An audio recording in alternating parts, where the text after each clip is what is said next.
अरे राम, कधी आलास तू? अरे तुला एवढा दम निघत नव्हता? मी आल्याला लगेच आलाच पैसे मागायला. हे घे तुझे पैसे. अरे ऐक तरी. अहो कोण होता? अगं तू माझा लहानपणीचा मित्र नाही का राजू? तो आला होता. अहो अगं मी आलेलं कळल्या लगेच आले ते पैसे मागायला, पण मी पण लगेच तोंडा फेकून दिलो पैसे त्याच्या. अहो तोंडावर पैसे फेकून मारलात त्यांच्या. अहो असं का केलात तुम्ही? अहो तुम्ही नव्हतात ना इथं एवढे वर्ष, तर भाऊजी रोज येत होते की राम कसा आहे, राम बरा आहे का. एक 2-4 वेळा फोन बी केलतात त्यांनी तुम्हाला, तुम्ही फोन उचलला नाही त्यांचं. अहो लहानपणीचे मित्र आहेत त्यांनी तुमच्या. अहो मला ज्या वेळेला मदत लागत होती ना, तर त्यांनीच मदत केली ते मला.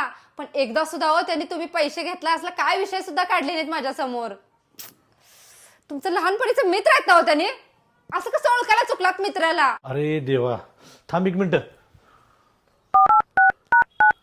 राजू कुठं आहेस तू? अरे घरी ये की पटकन. अरे राजू चुकलं माझं. अरे चुकलं काय म्हणतोयस? मित्र आहे मी तुझा लहानपणीचा. तू आलेलं कळलं आणि कधी एकदा तुला भेटतोय असं झालं. आणि मैत्रीमध्ये पैसा महत्वाचा नसतो, नातं महत्वाचं असतं.